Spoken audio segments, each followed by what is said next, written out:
Hello, hello, everyone. Welcome to Auntie Derek's Daytime Tea, where we discuss the latest celebrity tea in the news. And we do it live every weekday at 12:30 p.m. Eastern Standard Time on Chatmosa.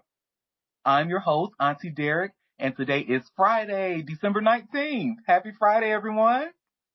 So with me on the mic, I have some fabulous co-hosts, my Icy Chili, my gorgeous Moon, my Libra Queen, and BB. Hey, y'all. What's Hey, Hey. good morning, good morning. Oh, and thank goodness BB is currently at a work meeting because I done told his ass before we started recording, you're not gonna see he have me laughing during the whole show. I ain't got time for that. I want to get through these stories without me doing a bunch of laughing. Okay. Oh, come on now. That goes for you too, Moon. I get it. I get it. Leave me alone. Well, and we currently have our hot tea cold cash giveaway. Woohoo. Hey. And for the giveaways terms and conditions, head over to auntiederek.com/hot tea cold cash. Again, that is auntiederek.com/hot tea cold cash. So until January 19th of next year, we will be giving, we have five more chances. So five lucky winners will get $100 from Auntie Derek's Daytime Tea from this giveaway. So how you get entered into this giveaway to be one of those lucky winners, you RSVP to every show, every upcoming live show. You come to every live show and stay in its entirety for an additional entry. And for another entry, you share my show on your social media and use the hashtag Auntie Derek. So stay up to date by subscribing to a bitch. So head over to auntiederek.com and hit the big green subscribe button at the top left. All right. So again, and yep, I think today was the last day to RSVP for this show. So we will be announcing week 6's winner on Monday's show. So good luck, everybody. Good luck. You know, 'cause I've been doing my RSVP, honey. Stop playing with me. Your RSVP, your sharing, and all of it, and your being here. And baby, when I tell you, it is all appreciated. So I appreciate each and every last one of you. So thank you. All right. Well, I think we can go ahead and just jump right into the tea, honey. Tea I, time? Tea time. I said I think we can jump into the tea, honey. I'm up here playing with the dog. I lost focus for a minute. I'm sorry. Don't worry, honey. We all lose focus. If my dogs were as cute as yours, honey, I'd be losing focus too. But y'all know what we like to start off with. Some what? How this man still got news? News. Oh my God. Ain't he in jail? He's supposed to be in jail serving his time. How we still got news? Because, honey, because of news about him, honey, it affected a lot of people, including, you remember how we talked about Ashley Parham's lawsuit yesterday and how it was dismissed recently, the one she had against Diddy, Odell Beckham Jr., and Drewski.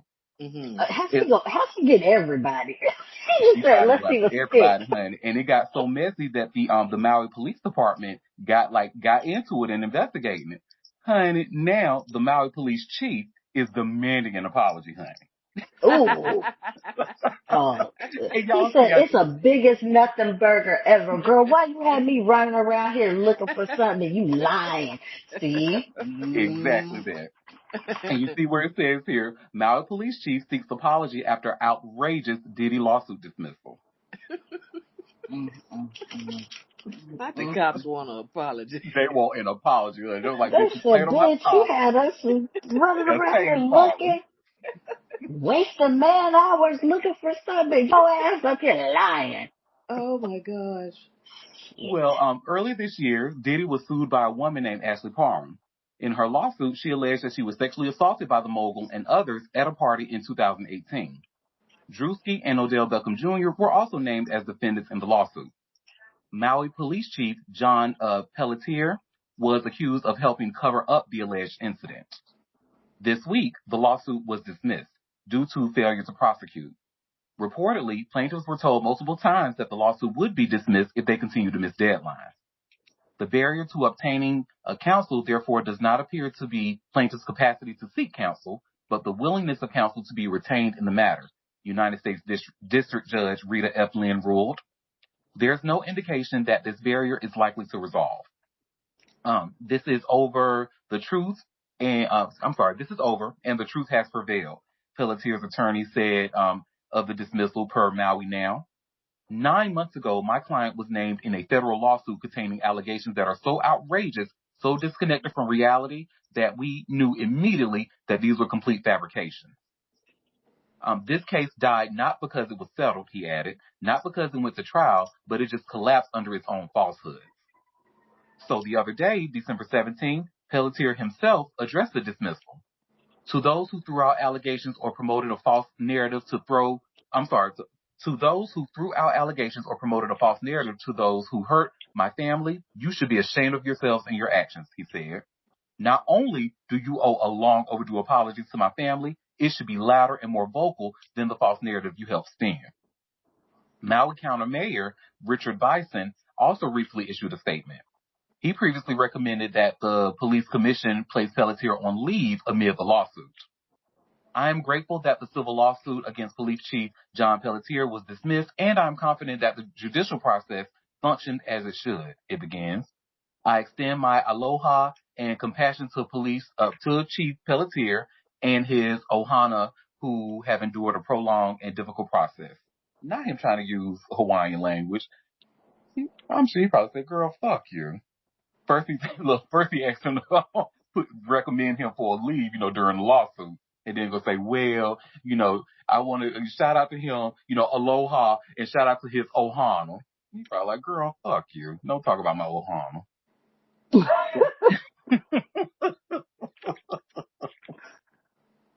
But yeah, that's that on that. So he is seeking an apology. He said, and that apology should be loud, just like the allegations that y'all said about him. I know that's right. But come on, like let's not act like police chiefs don't have a history of covering things up, allegedly. So. No, they do, but he said, not on this island. Don't be dragging me in y'all bullshit. Well, that's that on that. Now, our next story. So, do y'all remember during the Diddy trial? I've even said that I like to look at a few people that were covering it. Some of my favorites were Judge Mathis and Nancy Grace, and simply Oh my because God. simply because both of them, have worked in the courts before. They do this, so when they talk, they know what they're talking about. So, now when it comes to Rob Reiner and his wife, who was unfortunately slain by their son. Nancy Grace, actually believes that he is going to be getting the death penalty, which I found very interesting. You know what? I think Rob Reiner and the wife was so beloved. I think in California they don't really do the death penalty, but I feel like they want to give him the smoke for like, why would you do that? Like, we love him. Mm-hmm. And you was talking just along the lines of Nancy Grace. So you see where it says here about TMZ, Nancy Grace says Rob and Michelle Reiner double murder is a classic death penalty case. So let me share my screen. So this is like a little under 2 minutes with Nancy Grace talking. First of all, I live for her because she's so damn animated. She cracks me up. She's a mess. And then that heavy ass eyeliner that she loves to wear. I love her. Is But she from Jersey? She act like from Jersey or no, Long Island. I don't know, because her accent is very southern, so I'll look it up after this video. Many legal eagles are espousing that this is a death penalty case.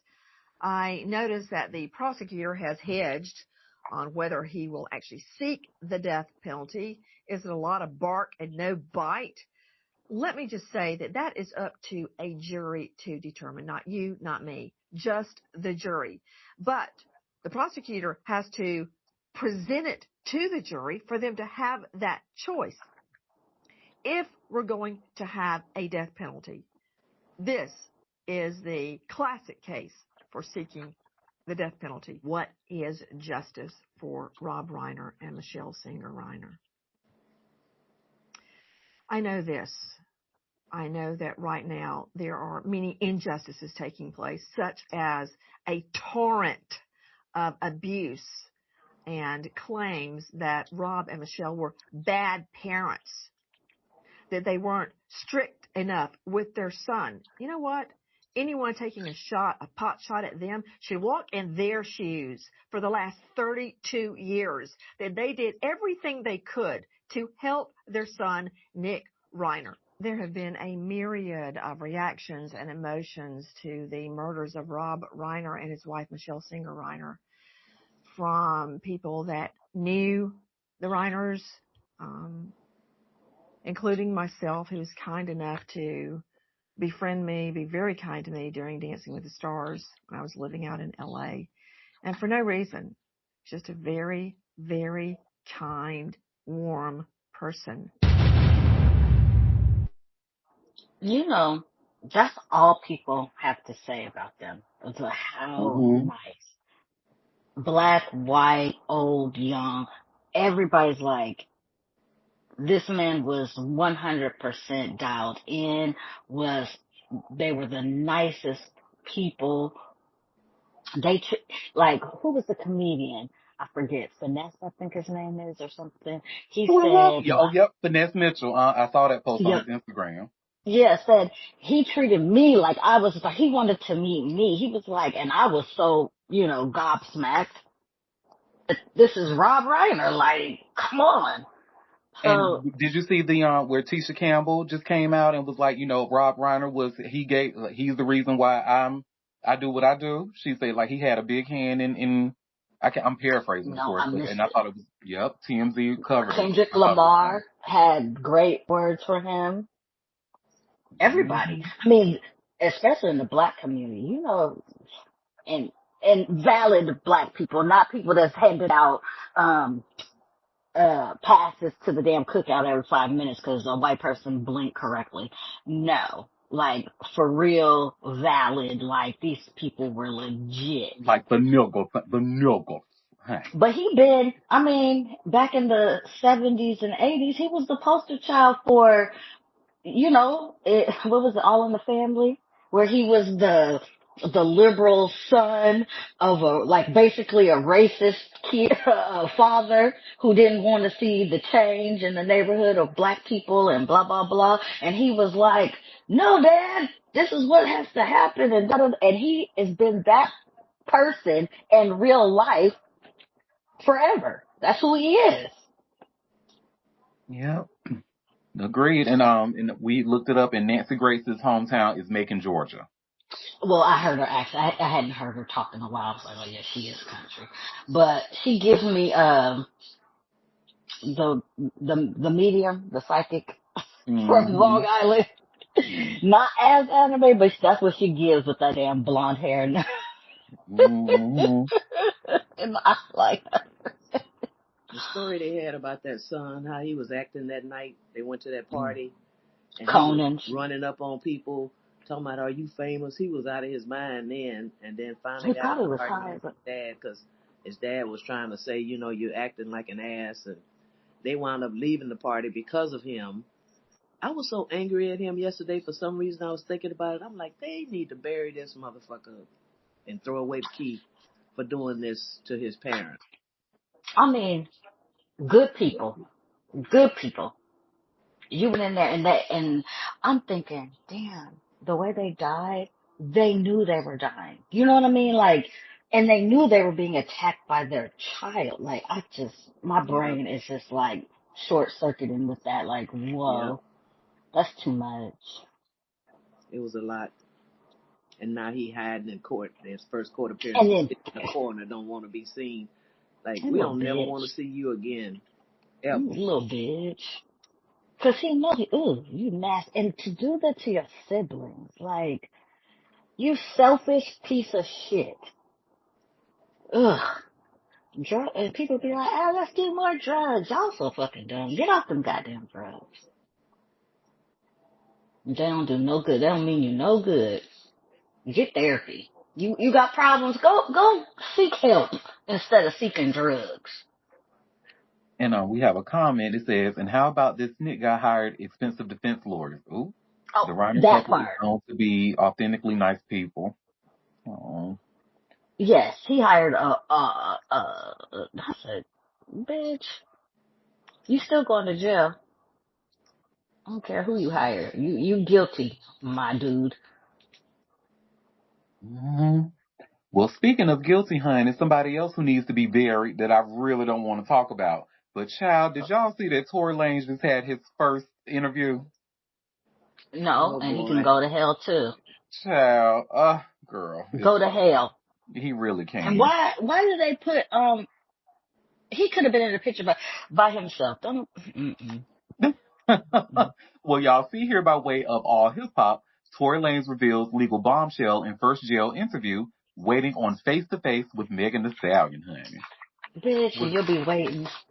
Don't hold your breath, you little Canadian bitch. The little Canadian engine that could, honey. I think I Mm, can. I mm, think I can. Little fucker.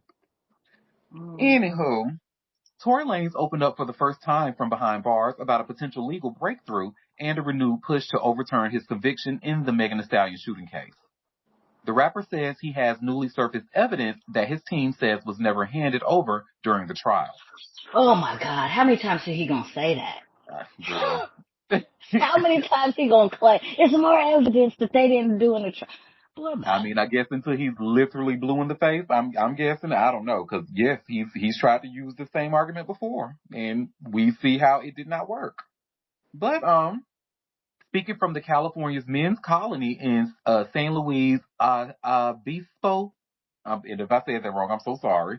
But during an interview with NBC News, the Canadian rapper slash Canadian bitch said, "I believe not only that I was wrongfully convicted, but the amount of new evidence that has emerged since the trial, I think, has been overwhelming." Well, that's why you're not paid to think, sweetie. Lane's attorney are their attorneys are preparing to file a fresh appeal with the California Supreme Court, arguing that key forensic evidence, specifically bullet fragments allegedly removed from Megan's foot, was never turned over to the defense. The claim centers on Brady violation, a legal standard requiring prosecutors to disclose all potentially exculpatory evidence to the defense. Attorney Crystal Morgan said Attorney Crystal Morgan said the missing fragments were documented in a pathology report from Cedars-Sinai Medical Center. According to her, the report states the fragments were placed in evidence bags and handed to hospital security. Uh, it's missing from our date stamped official copy of evidence from the criminal trial, which is significant because this particular piece of paper says that they removed fragments and placed them in bags and gave them to a security guard that works at Cedars-Sinai, Morgan said. The report surfaced during a separate defamation lawsuit filed by Megan against blogger Milagro Graham. Graham's attorney uncovered the July 14, 2020 document, which refers to a hospital security employee retrieving an evidence bag containing a quote-unquote foreign body. Lanes, who was sentenced to 10 years in prison after his December 2022 conviction on charges including assault with a semi-automatic firearm and possession of an unregistered loaded firearm, insists the trial unfairly portrayed him. I'm sorry. When I talk about my case, I don't want it to be taken as me coming at her because it's not that, he said. I'm just asking for somebody in the system to look at my case and look at the evidence and ask if this was fair. Last month, the California Second District Court of Appeals rejected Lane's initial appeal, stating there was no ineffective assistance of counsel or prejudicial trial court's error. His legal team is now hoping the state's highest court will consider the newly discovered evidence. Lanes is also seeking clemency or a pardon from California Governor Gavin Newsom. Oh, you can hang that up. Hang it up, flat screen, honey. Okay. I thought he was Me gonna say, from Trump. the head scammer in chief. Yep. He said Yeah, from that would have Gavin. made more sense. Gavin. Mm-hmm. Gavin Well, ain't giving you that. meanwhile, Megan has continued to speak publicly about the emotional toll the case has taken and previously secured a restraining order against Lanes, alleging he was using third parties to harass her from prison. Mm. Now we see why his fucking ass was fined $20,000 and why his stupid ass lawyer Crystal Morgan, why her ass was fined $5,000 just for stupid ass shit like this. Bullet fragments, and they handed the What does bag that of even bullet fragments. mean? They handed the bag of bullet fragments to the fucking hospital security. Girl, And what? And so what's the difference in the case? What does that do for him? uh, That's what I'm trying to figure out. Like, what? Okay, and it's what? Maybe a procedural error since they supposedly didn't turn it over to the defense. I mean, it's not proven that he's innocent. It's just a legal snafu. No, yeah, I guess, because I was like trying to figure out where were they taking this, but I guess if they're trying to say, oh, there was an error committed, well, they are. Whew. I hope he got money to pay them because they are still working. Yes, there was an error committed, honey, bringing your motherfucking Canadian ass to the States. That was the error. Quiet as it kept. Awful. I'm telling y'all trying to say he had a cut. I honestly was like, we could have left all his little shit. They did not do anything for the community. Baby, had I known that he was violent towards women, I would have never streamed Busted Down. But yeah, Busted Down. Before we found out about Busted Down was a moment for me. I played it heavily on my Spotify. And look, and you could live right without it. It wasn't worth nothing. You're right. I can't live without it. Fuck her. It ain't even no cultural it ain't like no back that ass up. Like I'm like, man, I Right. don't That even know little about it. bald Canadian bitch. Uncultured bald Canadian bitch. Trying to hang out with the black Americans. Go on up there Mm-hmm. with your oh, go up there with your maple syrup. Go on up And there. your poutine. Oh, Ugh, that shit is nasty looking.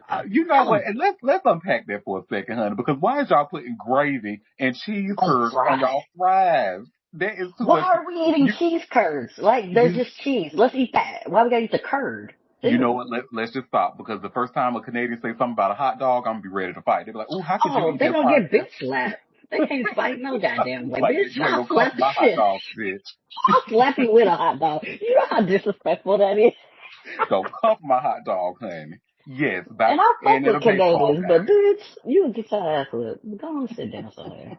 I wish you would. Well, I have to apologize to y'all because for some reason when I was doing my show prep yesterday, this story actually missed its way on my notepad, which is crazy. Mm. Because y'all know I'm looking for each and every opportunity to talk about some messy Devin, honey. Messy How did Devin. I know? Apologize. You ain't gotta apologize to us. You apologize to yourself. Cause you Pretty just want much to drag her every chance you can get. every chance until she send that check. If you send a check, girl, I'll stop talking. But so now y'all should see where it says here by way of all hip hop, Rock Nation accused of exploiting bikini models to sell Megan Thee Stallion swimwear. And before I just start this story, this has nothing to do with Megan.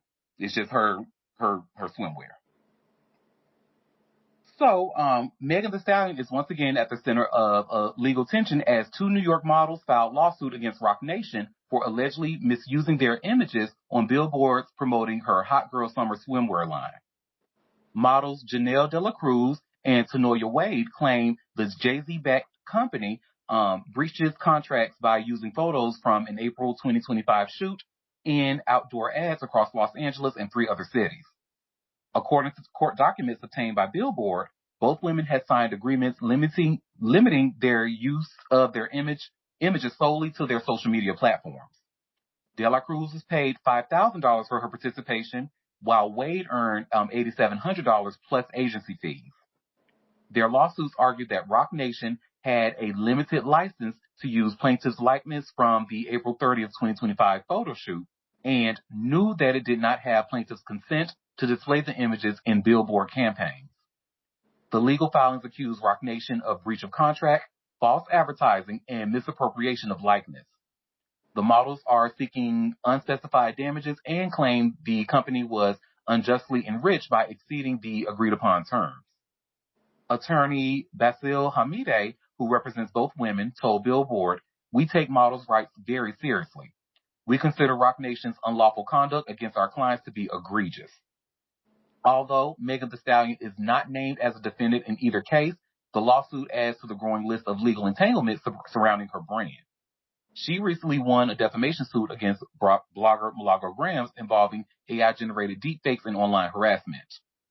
Rock Nation has managed Megan's career since 2019, a partnership that led to a long-running legal battle with her former label of 1501 Certified Entertainment, which was resolved in 2023.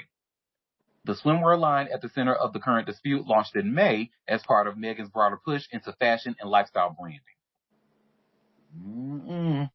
Messy Daisy, honey.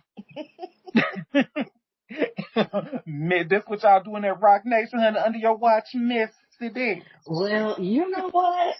Desi is, she might need to be on probation because there's a little too many bad stories I'm just saying. 1+1 is 2. I'm like, well, come on now, girl. You're kind of doing too much because there's too many bad publicity, stories coming out under your leadership. Mm, And you then remember need when to she even tighten up. tried to do the damage control, because she had one rapper, I forget, because we talked about it on the show, and I forget that man's name. Was it Hit Boy? I think that was the person's name, Hit Boy. I can look it up really quick. But Hit Boy tried to go on the camp, like a tour with her. Like, oh, she's just this amazing person. She helped me get all my masters, helped me get out of this really bad contract. Now we got stuff like this saying the complete opposite of somebody that we have talked about and the messy shading things that she do like to do behind the scenes, allegedly.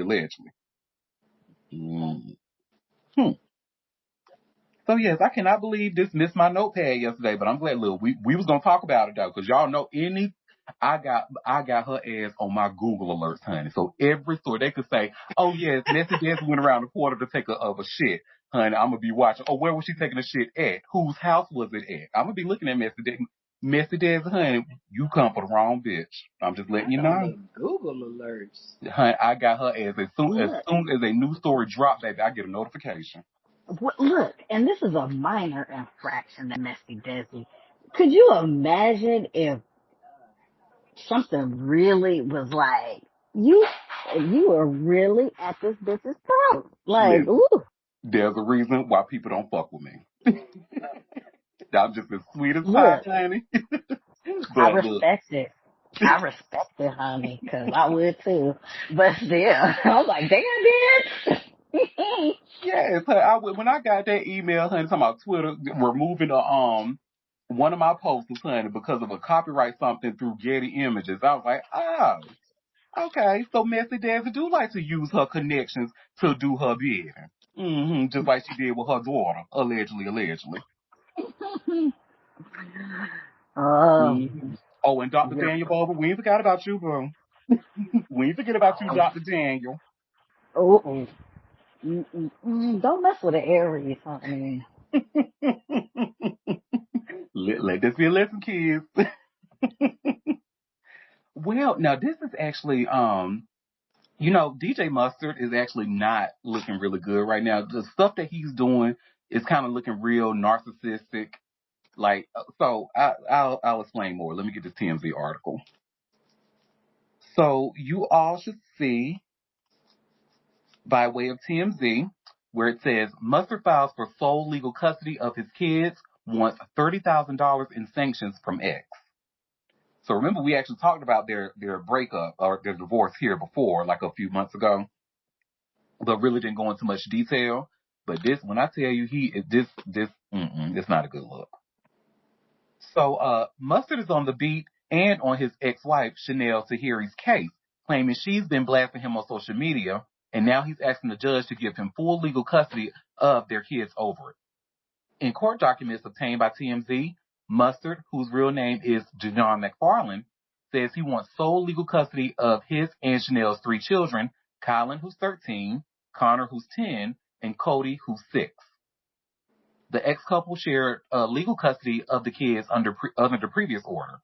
At the time, the judge also specifically prohibited both of them from speaking in a negative, disrespectful, or derogatory manner to or about the other in their children's presence or within hearing distance of the child.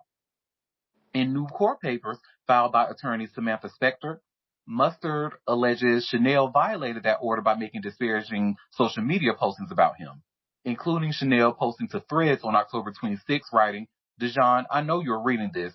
I'm so sick of your shit. You suck." He says she followed that up with, "I've been divorced 3 years now, and my ex-husband continues to do things purposely to get under my skin. A man will treat your child according to how he feels about the mother. Mark my words." He also noted her posts concerning him seemed to get the most attention online. Mustard claims remarks like those negatively impact the best interests of their children and undermine the proper functioning of the co-parenting process. So he's asking for sole legal custody of the kids. He's also requesting Chanel be hit with $30,000 in sanctions to teach her a lesson about violating court orders. The wildly successful music producer married Chanel in 2020, and their divorce was finalized in 2024. As part of their settlement, Chanel got a one-time buyout payment for spousal support in the amount of $350,000, and Mustard was ordered to pay $24,500 per month in child support. We've reached out to Chanel for comment. So far, no word back. So now, as I read this along, I think we talked about the settlement, not the divorce. Well, here before. But I remember we talked about this before, and it was messy. But y'all see what I'm talking about, right? So first of all, now, yes, they do got a court order saying that she shouldn't say anything negative, disparaging, or derogatory about her in front of the kids or around the kids or in hearing this from the kids. But do the kids follow her on social media? Maybe the oldest one does, possibly. But I don't know if that, I don't know. I don't know if that, maybe it does. Like, remember, I'm not a lawyer, but maybe it does. Me neither, but I don't think so. Like I was thinking, well, do they really follow her online? Come on. But he gonna be petty. And That now don't he wants mean the that court to, oh, they wouldn't hear about it because, if other kids' parents talk, read social media, talk about it. I mean, they could technically, you know, be affected by the information. I don't know Yeah. how old are his kids. 13. What did you say? 13. Oh, 13, 10, and 6. old enough. Yeah, old enough to hear about stuff they mama writing about their daddy, even if they don't follow her. Yeah. But that's not what the order. It says in earshot. They can't verbally hear her. I mean, if we want to be technical about it. Technical about it. And the kids The did not verbally. hear that. No, they didn't. Now, Now, if they read it, that's something different. it's the trying to get the courts to, have her, fine her $30,000 in sanctions and stuff like that. Like, that just shows me that you was just a hurt ass nigga and you just mad you got to pay her spouses and Oh, child hell support. yeah. She Mm. mad. I don't know why they got a divorce, what's the reason, but everybody butt hurt in this little situation.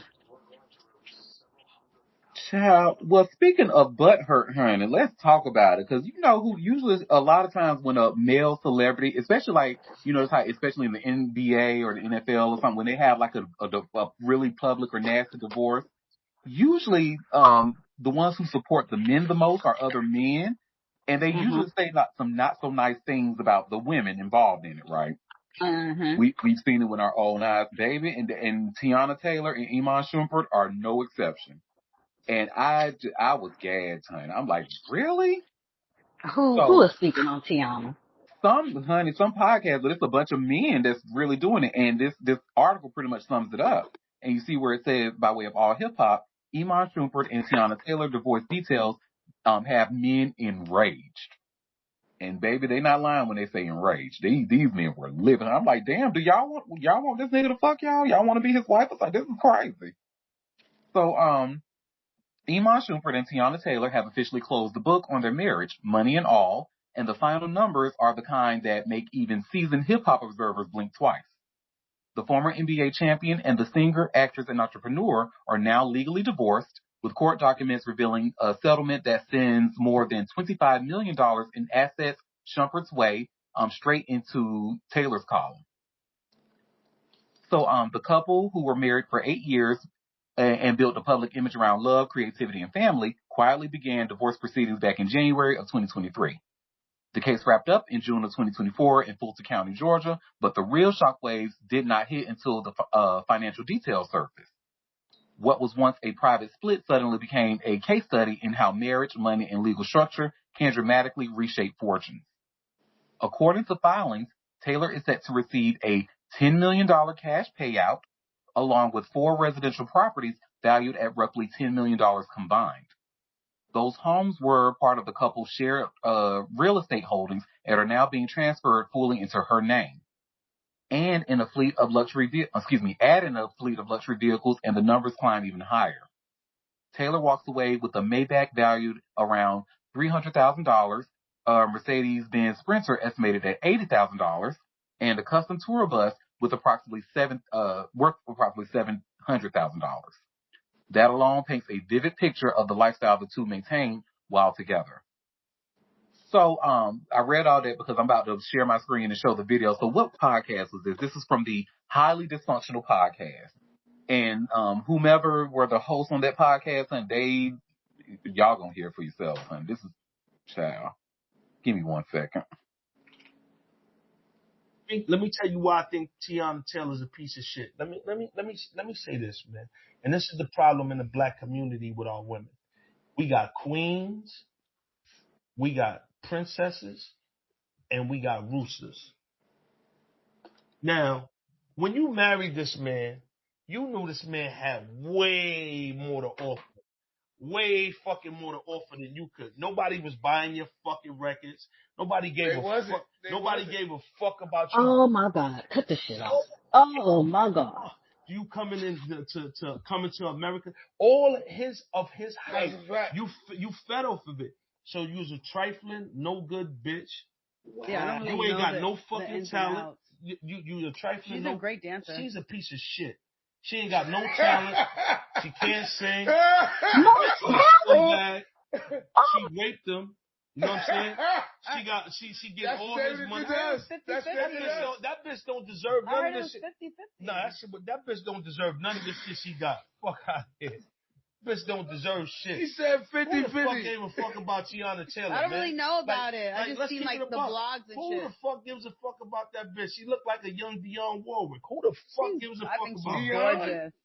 Dionne might love her. I'm highly dysfunctional. You heard? That's that dysfunctional shit. You heard? Stop! Ooh, child, Who together. are these raggedy motherfuckers? Who is them? Who are they? I don't see them. Who are they? Oh, they did. This just from somebody. There was a clip from their Instagram. It's from a podcast called Highly Dysfunctional, and I guess they were not lying. They told you what it was in the name. Well, baby. No. Are they basketball players? Are they just niggas on talking? Don't give me the line. Them dumb motherfuckers. She had money before him. Y'all don't even know fucking about her. And then, you know what? It be them same sorry ass motherfuckers. That man cheated on her, drug her through the mud for no fucking reason. After they had all these kids and babies and built this life, and then he was constantly cheating on her. But then when she divorced him and she get what she get, now she got to be all of these names. Fuck them sorry ass motherfuckers. Everybody don't need a fucking podcast. Fuck them bitches. Yeah, I said it. Run and tell your mama. I hope they hear I said it. That's girl. You know that's actually Khalif's lyrics. Fuck them bitches. Fuck them bitches. That's right. I said it. Oh well. Shout out to Khalif. Ooh, them sorry motherfuckers. The fucking nerve. They probably ugly as shit, broke as fuck. Now you got me curious. I'm gonna do a quick Google search if I can see if I can find this. Why are they ugly? I'm sure they ugly. Cause them always be the ones that got the most fucking opinions. They probably voted for Trump. Oh, sorry, bitches. That's what that's giving. It was the Tiana Taylor can't sing for me though. I'm like, girl, and don't got no talent. I'm sorry. She don't have what? She don't have what? That's one thing she has done is giving us talent. Stop. Oh my God. Nobody got the smoke for them fucking Kardashians like that. Them niggas ain't got the smoke for her. But a black woman who has talent, who's been done wrong, they want to drag her like she piece of shit. Oh, that's crazy. So I'm not seeing like anything that shows who they are. They're anonymous. Wow. Well, maybe I just need what's to the do a deeper name of look. it? Highly Dysfunctional. Highly Dysfunctional Podcast. And boy, were they not lying.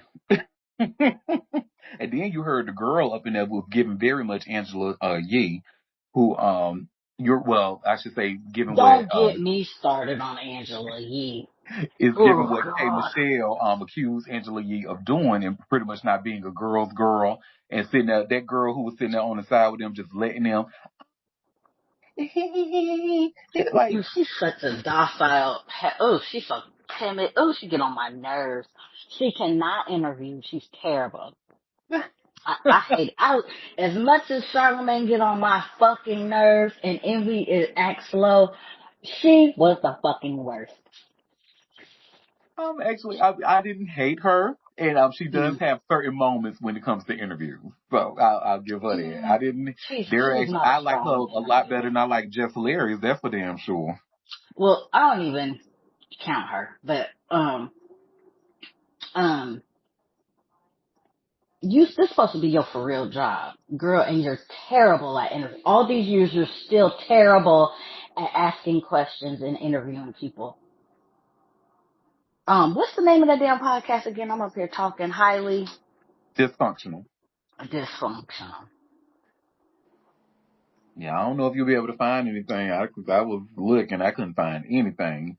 And then the stuff that I was finding wasn't even their podcast. So, Okay, yeah, same. Oh, here's highly dysfunctional. Is this their Instagram? Let me see if there's any video or. Oh, okay. There's Mona talking. Hold on. oh, Mona Scott Young. No, Mona who does Oh, her don't call me podcast. white girl Mona. Yeah, don't call me white girl Mona. Hmm. Well, shout out to both Monas, both fabulous Monas. Let me see. Oh, if it's these niggas, then yeah. I'm looking Oh, at the Instagram. It's terrible. Look they at ugly. these crusty lip niggas. Oh,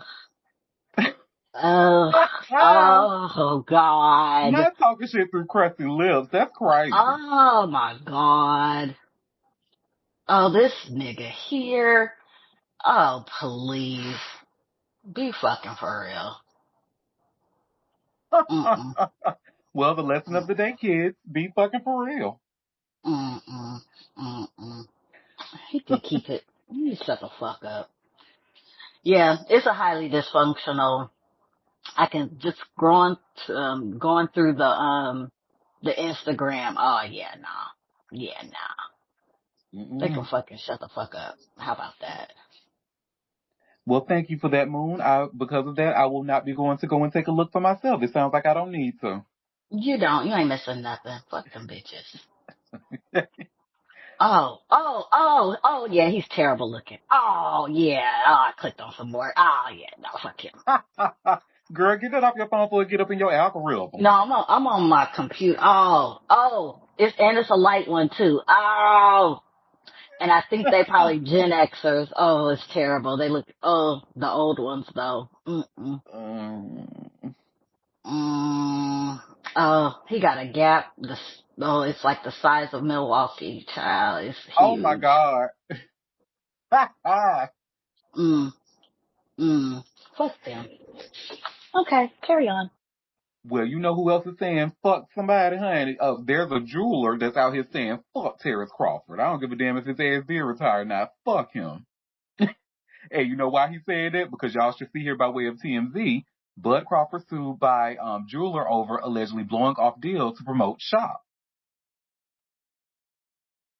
So Terrence Crawford hasn't been retired for a full week, but he's already got another fight on his hands, albeit a legal one, because the legendary boxer has been sued by a prominent jeweler who claims Bud lied to him and screwed him over. In the lawsuit filed on December 18th and obtained by TMZ Sports, 38-year-old Crawford is accused of hitting up Mazda, New York in February 2024 for several custom pendants for him and his team. We previously reported when Bud copped them. According to Mazda, Crawford became interested in a $139,000 Patek Philippe Aquanaut watch while in the store. But rather than buying it flat out, Mazda claims Bud suggested he pay $35,000 and then would cover the rest by promoting the jewelry store on his trunks during a fight. Mazza says he agreed, however, when Crawford's August 2024 fight against Israel Madrimov rolled around, the jeweler claims the logo had completely fallen off by the fourth round. Mazza claims that Crawford and his representative acknowledged that they did not fulfill the agreement and promised to make it up in the next fight, which was against Canelo Alvarez. The jeweler says he delivered a patch with his logo to Bud's rep before the September 13th mega fight, but says he was ultimately told the logo would not appear on Crawford's shorts during the Alvarez fight. Mazza says he wasn't given any reason or explanation for this sudden and unexpected change regarding the patch on Terrence's shorts. By allegedly blowing off the agreement, Mazza says his business was deprived of an opportunity to elevate his brand, claiming he missed out on an estimated $1.5 million worth of promotion. And that's exactly what Mazza is looking for, at minimum, in addition to other damages. Yeah. I want to know what's the reason for them not doing it the second time like they promised they would. So now you got to cough up maybe a little bit more than $1.5 million. And yeah, keep your word, baby. Like, your word is your word, honey. Y'all not keeping your words these days. That's the problem. That's that on that. Well, what else I got on this notepad, honey? Oh, child, this story here. I don't understand why people be fucking around going overseas with weed, honey, or fucking around with weed overseas. Baby, once you saw ASAP Rocky or Brittany, what's her name, Brittany Griner, once y'all saw them getting fucked up over there, baby, you couldn't even pay me to go over there and do that. But Wiz Khalifa apparently didn't get the memo, and now his ass got caught up in Romania, child. And y'all see I just shared here by way of TMZ, Wiz Khalifa facing 9 months in Romanian prison for weed, and he appeals the sentencing. Of course he would, but I don't know what appealing gonna do. Because you know they don't play that shit over there. But anyway, Wiz Khalifa is facing a potential 9-month stint in Romanian prison for weed, but he's hoping to find an alternative solution to a definitive sentence just handed down by that country's government. Thursday, Romania's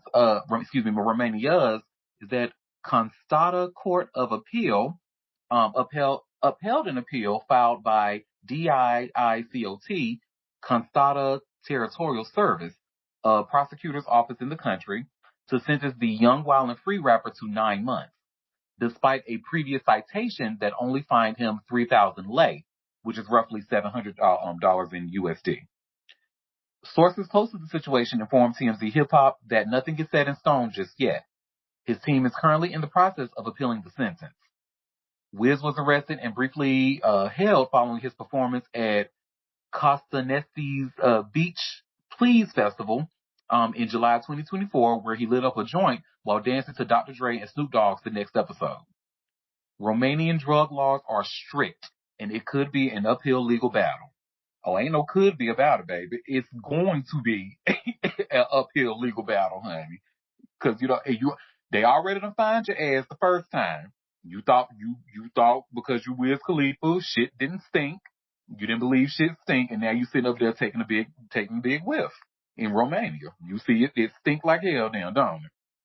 I don't know why I don't understand why y'all be playing around with that weed over there. And this is coming from a smoker. Y'all know I smoke like a chimney, honey. And if I know I'm going out of the country and with somewhere that I've heard that they have strict weed laws over there, the last thing I'm gonna do is fuck around. I'm not taking no edibles. I'm not taking no oils. Hell, I might not even go unless the price is right. Like, what in the hell is he even doing in fucking Romania? Like, why would you go there knowing you like to smoke like that and they got strict drug laws? Why are you over there? Listen, I'm saying, even though I know Snoop Dogg is not our favorite right now, but you know what he never get caught up for? Being in another country with some weed on him. Because he know better. I just wish he could know better among other things, but I will talk about that later. But yeah, good luck. That's all we can say. It's really not much, unless President Trump can come out and say, hey, bring him over here. I mean, it's really not. You're going to spend that 9 months in prison, honey. Romania does not play with weed. He Period. might not stay 9 months, but he gonna spend some time. Trump might get him out, but he gonna be over there for a minute. Mm-hmm. Stupid ass. Huh? Well, let's get back to the American courts now, honey. Do y'all remember the last time we talked about Lil Durk? His legal team was actually trying to go against the prosecutors and pretty much saying how they were working with the feds to try to like pretty much in cahoots with the feds and trying to set him up and stuff like that. Well, baby, that court said, bitch, bye. Take your ass back to your cell. And you see, I just shared here by way of hot new hip hop. Lil Durk takes major court loss as judge rejects motion to disqualify prosecutors. Now, Lil Durk has taken no shortage of legal losses throughout his career, and this week was no exception. All Hip Hop's Grouchy Greg Watkins exclusively reports that a federal judge has denied his request to remove the prosecutors from his murder for hire case. In his request, he alleged that the first assistant U.S. Attorney Bilal A. Essel's appointment was improper. Per a new filing, the court rejected the rapper's request for the same reason courts in other cases rejected similar motions. Reportedly, he was given a chance to argue his case, but failed to submit the required statement. For this reason, the judge decided that Assels may continue to supervise Banks' prosecution. This isn't the only issue Durk has raised with the government in recent months, however. In November, he asked that both the judge and the lead prosecutor in his case be recused. He alleges that they failed to disclose violent threats received by prosecutors. The integrity of criminal prosecutions depend on transparency and impartiality. Here, both were fatally compromised, their motion alleges, because these violations strike at the core of due process and the constitutional guarantee of receiving fair hearings in front of an impartial decision maker. Dismissal is the only adequate remedy. Lil Durk was arrested last October and has been behind bars ever since. Officials allege that he hired multiple people to fly from Chicago to Los Angeles to carry out the murder of Quando Rondo. In 2022, Quando Rondo and his cousin, Savaye Lil Pab Robinson, were targeted in a shooting at a Los Angeles gas station. Quando Rondo survived, while Lil Pab succumbed to his injuries at the age of 23. Authorities believe this was allegedly done in retaliation for King Von's 2020 murder. So, yep, that court said, no, boo. My thing is, though, it's not, because it says the reason that it was dismissed is because it says they failed to disclose. I'm sorry, let me go back to the page. Reportedly, he was given a chance to argue his case, but failed to submit the required statement. So, okay, so one of two things is happening here, right? So either the prosecution is doing what Lil Durk is alleging and kind of not just withholding information, not like showing it everything in full and all of that. That's certainly a possibility, because you can't convince me that somebody like Durk, right? If we've been following Durk's trial and what we know about him, he very well might be, somebody who pays people to go after others, to kill people, allegedly, but he's somebody who reads, he's somebody who does his work. And remember, with we talked about a story about him, like, encouraging other inmates to read, encouraging other inmates to convert to Islam. So he converted 13 other inmates to Islam and stuff, and they're reading the Quran. So you expect me to believe that somebody who does all this heavy reading failed to submit a statement that was required? Nope, not buying it. Not buying it. Especially when this prosecution, especially when it's been reported before that they've been withholding information. So they probably did get that statement, but they probably withheld it, allegedly. Because, I mean, clearly this is what they do based off the information that we have. So it's just something, baby. When I tell you his trial is about to start in January, when I tell you I'm going to be following this just like I followed the Diddy trial, honey, from the rooter to the tutor. Y'all will get so tired of hearing Lil Durk's name, honey. I'm telling y'all now. So just a heads up. Well, that's that on that. This next story is actually very interesting. So remember, this is another story that we've been following here on this show about David Harbour and Stranger Things, and how there has been reported friction between him and his TV daughter, Millie Bobby Brown. And then now he has come out and say, "Oh no, we're cool." She has come out to say, "I mean, it's cute." Sean Levy came out to say, "Oh no, that's not true." Although we learned that his ass was lying. So now I actually found this to be very, very interesting, because it looks like what they're trying to do now is blame his behavior on mental illness. And I have this link from TMZ here. David Harbour won't attend Stranger Things finale event amid bizarre behavior. Mm. So you see what they're trying to do, right? Mm-hmm. So David Harbour's taking a step back from the spotlight, it seems, skipping a big Stranger Things event after a truly bizarre incident where he allegedly stole a fan's hat. The actor was initially supposed to attend the Stranger Things the final season celebration at New York City's Paley Center Thursday. However, he's no longer listed as an attendee on the event's website. A rep for the Paley Center told People he can't make it due to a scheduling conflict. The timing of the cancellation may raise some eyebrows among fans, given Harbour seemingly been in the news for all the wrong reasons over the past few months. He sure has. As you know, Harbour's going through a messy divorce with Lily Allen, who seemingly spilled all the juicy details about their relationship on her recently released album, West End Girl, including alleged sex toys she found, which she claims he was using on someone else. There were also rumors of Millie Bobby Brown filing her harassment report against Harbour for alleged abusive behavior on set, though Brown categorically denied the rumors and even lauded Harbour as an actor and collaborator. And we broke the story just yesterday. Harbour was caught on video running down the street with a bar patron's hat in a weird altercation in Encinitas, California. He later threw the hat to the ground, asked the group about the Iraq War, and then fell to his knees in prayer.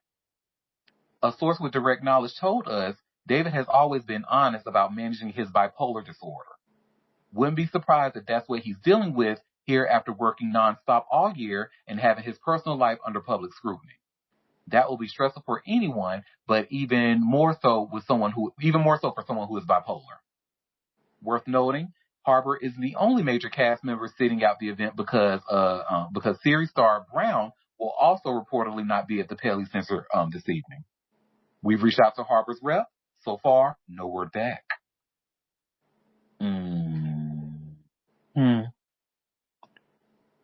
I see what y'all doing. Y'all not slick. Y'all not slick, honey, and it's not working. What Jay-Z say, we don't believe you. You need more people. It's not working. Look at the eyes. Mm-hmm. The eyes never lie. They just don't. Mm-hmm. And now both him and Millie Bobby Brown not gonna be there. Mm-hmm. My thing is, Mr. Sean Levy, executive producer, you ain't have to lie. You literally stood up on that red carpet and lied. Lied, honey. For no reason. All he had to say, maybe we did have a little bit of friction, but it's all good. We're all good now. No, he's like, we're just a great environment. Everyone loves it here. Oh, there's been no whole time. There were reports of a harassment claim that was filed, and he's sitting there lying. Mm-mm. So, yep, I see this exactly for what it is. And now, because of Lily Allen done woke it up, now, Millie Bobby Brown done woke it up on his ass. Now they trying to protect that image, honey. Trying to protect that bottom line. Oh, well, he's been managing his bipolar disorder. Oh, he's bipolar now. Okay. Anywho. Oh, Happy Queen of Happiness. This is for you, boo. This is your era, honey. Cause I know you, this story right here is for my Gen Xers, honey. Cause I know how much the Gen Xers used to love them some Corey. Y'all love the Corys, honey. The Corys was y'all babies. So, well, honey, one of the Corey's moms, Corey Haim's mom, baby, she is coming out letting that chopper sing, honey, against Corey Feldman. And y'all see I have this TMZ article. Corey Haim's mom slams Corey Feldman for claiming Corey molested him. Ooh, we have a comment. Oof, the Corey. Sorry. Oh. Well, yes, honey, this is messy. Well, Corey Haim's mother is blasting Corey Feldman for claiming her son molested him back in the day. She says Feldman is lying about her late son for attention. Haim's mother, Judy Haim, tells TMZ, shame on Feldman for creating another lie to poison people's heads and keep himself relevant. In a new documentary, Corey Feldman versus the World, Feldman claims Haim molested him when they were filming 1987's The Lost Boys. Haim died in 2010, and Judy points out her son is not here to defend himself against what she says are bogus claims from Feldman. Judy tells us there's no way in hell her boy ever molested Feldman, and she claims Feldman is making up lies about her son because he doesn't want people to focus on his own wrongdoings. Haim's mother says her son likes women, not men, and says he would tell her, I don't care if someone is gay, but I am not gay or any of that stuff. She tells us her son was a one-woman man who was not into men. Feldman previously claimed he and Haim were victims of sexual abuse when they were coming up in Hollywood. Judy tells us Corey Feldman always talks about sex and blames my kids for things that he is not here to defend himself about. She says there are multiple reasons why Feldman's claims don't add up. She says she knows her son and was always on set with him, including on The Lost Boys, and if she wasn't around, his sister or his father were there, and the family didn't leave him alone for a minute. Plus, Judy finds it strange that Feldman is only making the claim now after being friends for a long time, telling us, why would they be friends for so long if this happened? It doesn't add up. Judy tells us Feldman's claims are so defamatory and hurtful to my son's legacy, and she says she's considering taking legal action. We've reached out to Feldman's rep. So far, no word back. I'm telling, when I tell y'all I live for how TMZ ends their stories, we've reached out to so-and-so. So far, no word back. Why y'all don't be responding back to TMZ? Respond back to TMZ, y'all. Let me read these comments. These two people just live super sad lives, and here I am going to watch Stand By Me this weekend because of Reiner. I can't watch Stand By Me, honey, because of two words: Jerry O'Connell. When I tell you Jerry O'Connell is not going to be anywhere on any of my devices. I don't want to see that white man on my TV, honey. Get him out of here. But yeah, this is I actually believe Feldman though. I don't believe a word his mother is saying. So, but that's just my personal opinion. Cause I mean, remember, Feldman went into, when he first, woke it up, honey, he went into detail about, what he and Corey Haim went through, honey. And I mean, you sitting here saying that you was on set or maybe family members was on set. Well, baby, y'all must have sat back and watched the shit happen because, I mean, that was just what's the word I'm looking for? Too descriptive to kind of be too descriptive to me to be fiction. I was like, oh no, that shit sounds very real. And we know, even with our own personal stories about predatory men, that shit like that happens. So listen, this was a coming of age for Gen X, excuse me. Boys from Stand By Me turned out like the roles they play. Yeah. And is Charlie Sheen suing Feldman after Feldman released that Charlie Sheen sexually abused Haim in the making of that movie? Oh, that's I didn't hit. That's some tea that I done missed, honey. Look, you say not a joke. They really did. Look, I know that's why it's funny. Oh, but yeah, I'm sure that this is not going to be the last we heard about this, honey. Where's this documentary at? Let me go. Corey Feldman versus the World streaming. Where can we watch her, honey? Oh, Apple TV. Okay. I might check it out. I mean, no shade to Gen X. I'm just not one of you, honey. I'm a millennial. So the Corys don't really mean much to me. But that's that on that. They were a thing back in the day. They had a thing, and then they got really weird, and then one of them died. So it's always been sad. Oh, baby, I know. Trust me when I tell you, I know it was a huge thing. They were like the big pop culture icons, up to the point where they were even on the Simpsons and stuff. So the Simpsons were pretty much who brought the chorus to my attention. I'm like, oh, they were like a thing, like a hit thing. And then my mom and her friends were telling about, oh yeah, we used to watch their movies, da da da. I'm like, okay, cool. They were in really good movies. And they Mm-hmm. were destined to be like super big actors, and then of course all the drugs and those kids having too much access to adult things. It's sad. And yeah, the one that's still alive, Feldman, he's a Mm-hmm. weirdo. The biggest weirdo on the planet.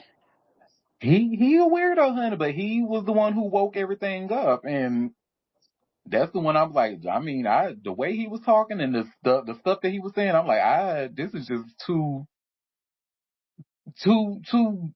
good to be fiction. Like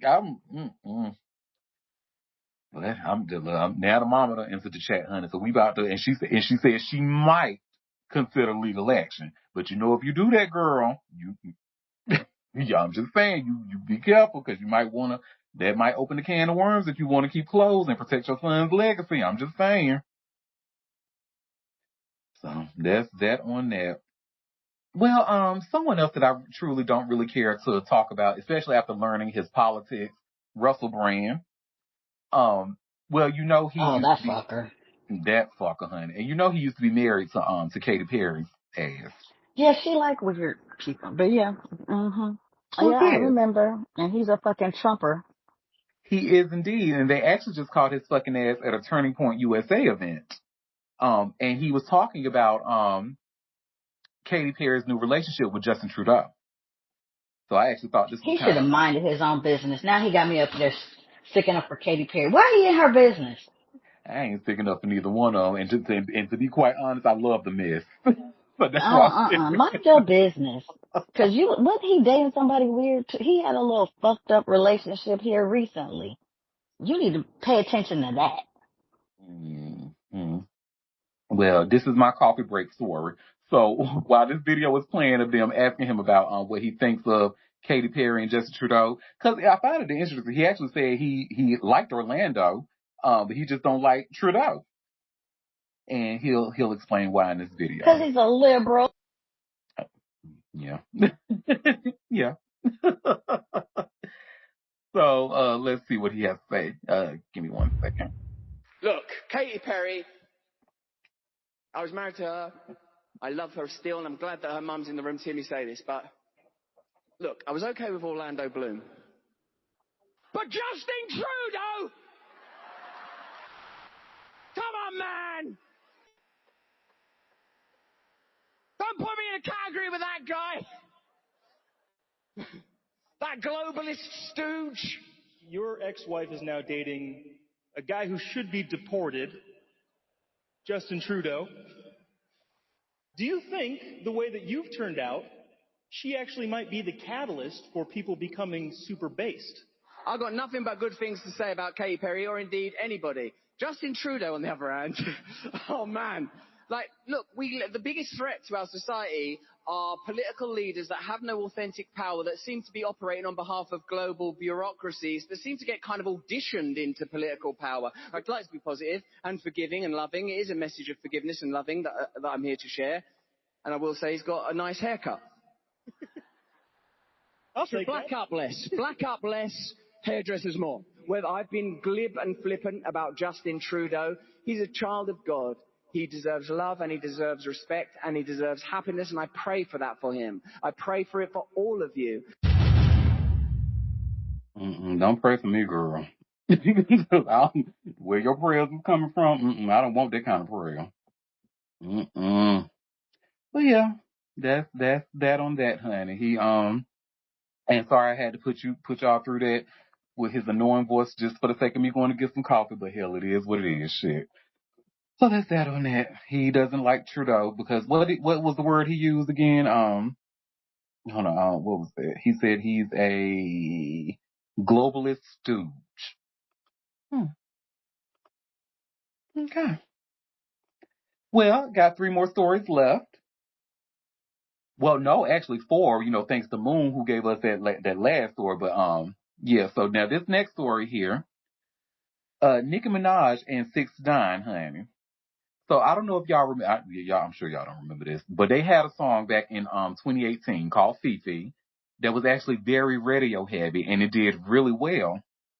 But now it's actually been reduced. So you should all see here by way of hot new hip hop, 6ix9ine and Nicki Minaj's Fifi suffers huge RIAA demotion. And I didn't even know like they did this. I thought when something like went platinum, then it stays there, but I guess not.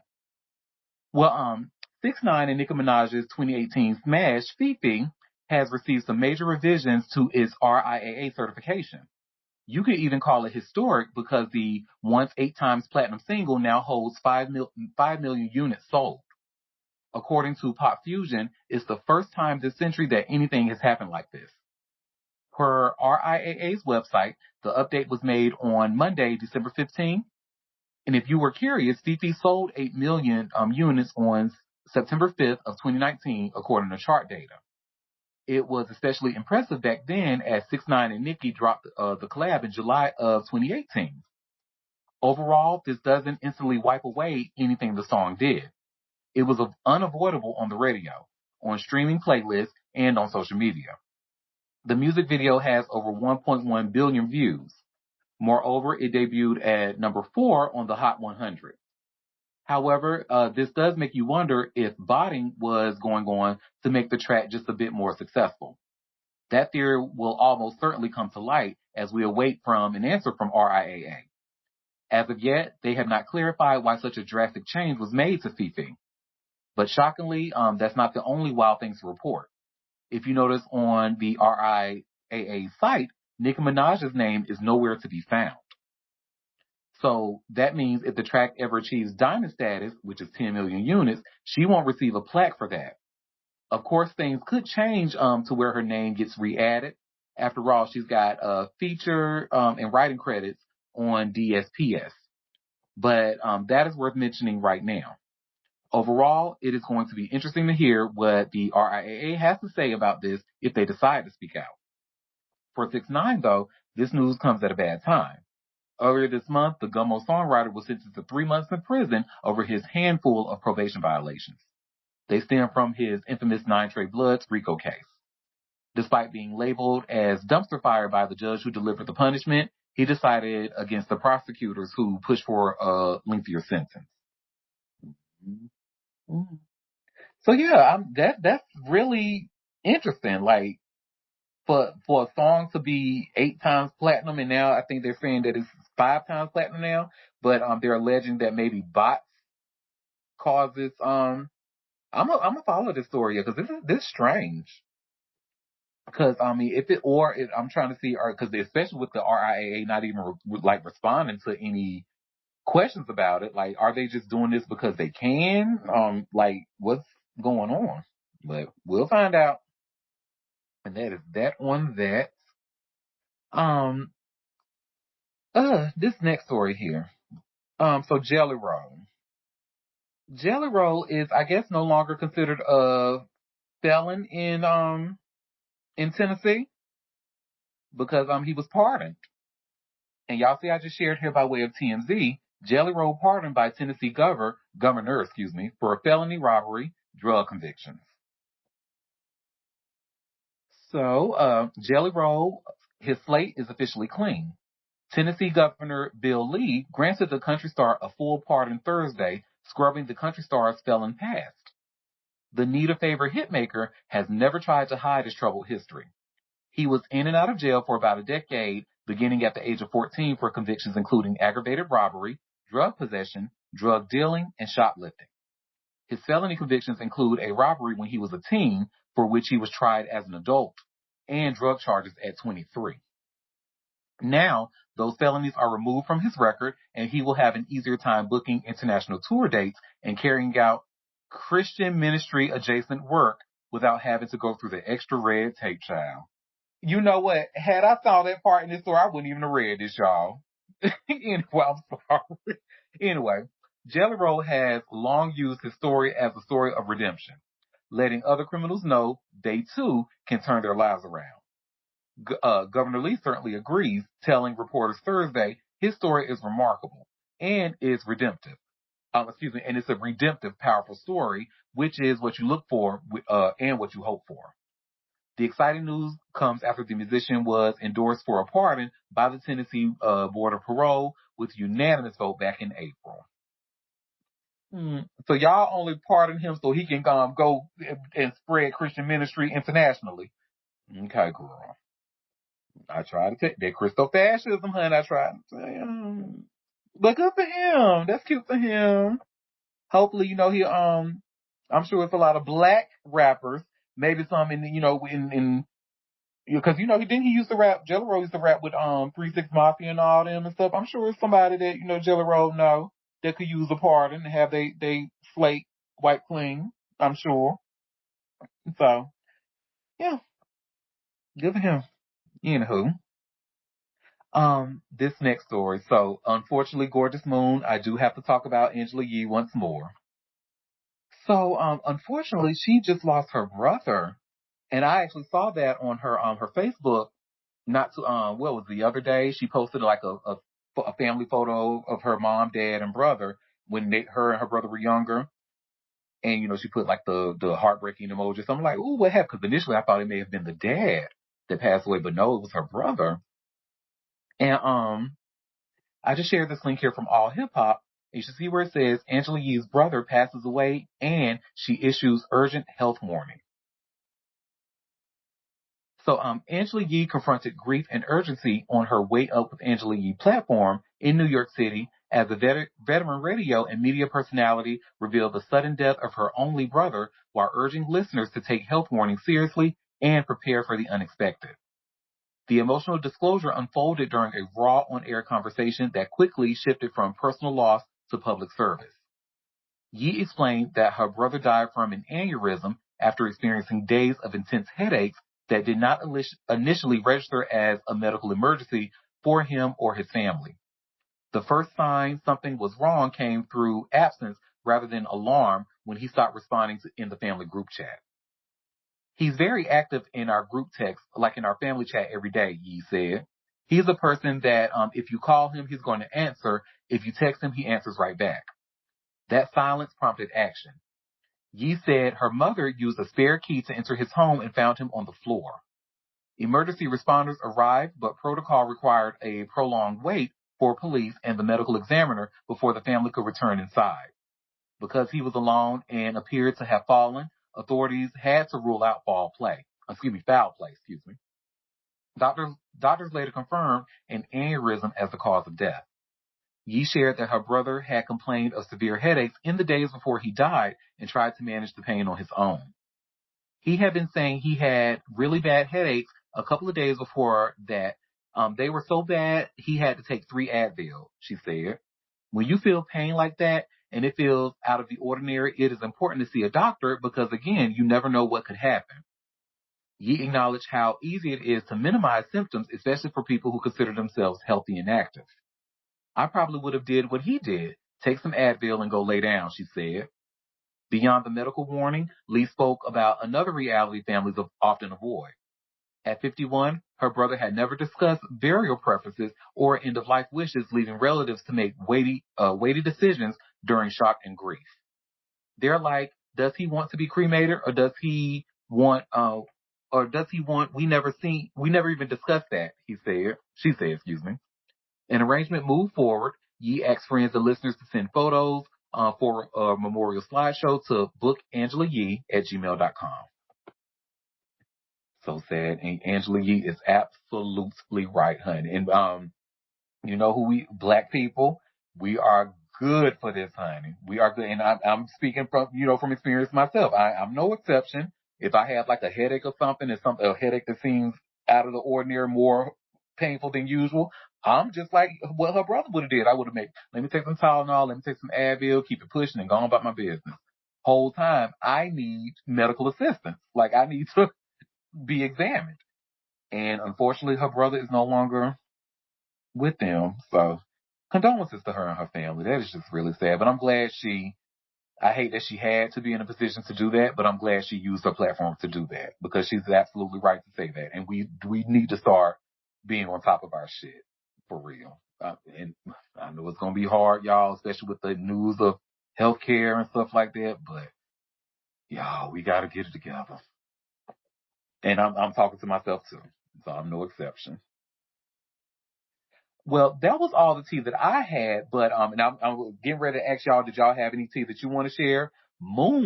Gorgeous Moon actually was able to give me a story before we started recording, so I'm going to share that with y'all. So we actually have someone else who can join Sharon Moore in the category of coaches who have been fired for being inappropriate with the people who work under them, honey. So I have this New York Post article, and Mr. Brian Smith in Ohio at Ohio University. You nasty. You nasty. And you look nasty. But anyway, y'all should see where I just shared here by way of the New York Post. Fired Ohio University coach Brian Smith's lawyer cites student dating policy in wild defense. Now this shit is crazy. So, an attorney for fired Ohio University head football coach Brian Smith disputed the school's claims that his client participated in extramarital affairs with an undergraduate student and noted that his relationship was allowed under the school's policy, according to Front Office Sports. I'm sorry. The university placed Smith on leave on December 1st and fired his ass Wednesday. As university president Lori Gonzalez explained multiple reasons, the first-year coach triggered a for-cause firing in a documentation obtained by the outlet. In response, Smith's attorney, Rex X. Elliott, wrote Tuesday, Coach Smith didn't participate in an extramarital affair, and you know it, adding the coach and his wife had been separated since earlier this year. The two finalized their divorce earlier this month. Coach Smith did not hide the relationship, and even his now ex-wife didn't accuse him of engaging in an extramarital affair. Elliott and Smith and the woman met at an establishment in Athens, and he didn't know she attended the university. He added they were perfectly appropriate consensual adult relationship for nearly 4 months before Smith ended things in November. Elliott said that the woman did not work in the athletic department. The letter says the university does not have a policy barring employees from dating students. In a termination letter, Gonzalez claims Smith admitted to athletic director Slade Larsheed that he carried on an affair at the on-campus Ohio University Inn, where he was seen by a parent of one of his players. Elliott said that claim is misleading because Smith was living at the inn after separating from his wife, and that Smith told Larsheed the parent saw him with a 41-year-old woman he was dating after the student. Oh, he got to answer for everything, don't he? In a notice letter of Smith's firing, Gonzalez said the coach admitting to having a relationship with an undergraduate student, had repeated use of alcohol in his office in violation of the university policy, and smelled strongly of alcohol during a public appearance and was intoxicated in his demeanor. In response to Gonzalez's claim of alcohol use in Smith's office, Elliott said that OU coaches were toasting victories after home wins with bourbon provided by your husband to Coach Smith in his office. Oh boy, answer for everything, don't he? Elliott added, Coach Smith has never been inebriated at an OU event. Gonzalez said she reviewed and considered Elliott's response, but the university still has ample cause to fire the coach, according to Front Office Sports. Smith led the Bobcats to an 8-4 record this season. Messy, messy, messy, honey. I don't believe nothing him nor this lawyer is saying, child. I'm talking about, we met in Athens and we were a consensual relationship and we dated for about 4 months before we broke up in November. And then, honey, they were sitting there, he had enough alcohol, they got drunk and got sloppy drunk and started having hot, sloppy drunk sex in his office, and their asses and got caught. And then he came out smelling like pussy and alcohol. Oh my God, stupid. Y'all just do not care about y'all bottom line, honey. Stupid. So, I mean, I guess if somebody in his situation, honey, you got to try to protect that money because he know that ass was fired. He trying to, let's try to use my lawyer to examine this policy. Y'all don't have a policy against, we saying that we can't date students. Yes, the fuck they do. Every school has that damn policy. Like, stop playing with people. Stop. So thank you, Gorgeous Moon, for that piece of tea. And did anybody else have any tea that I might have missed or any tea that they want to share before we head out?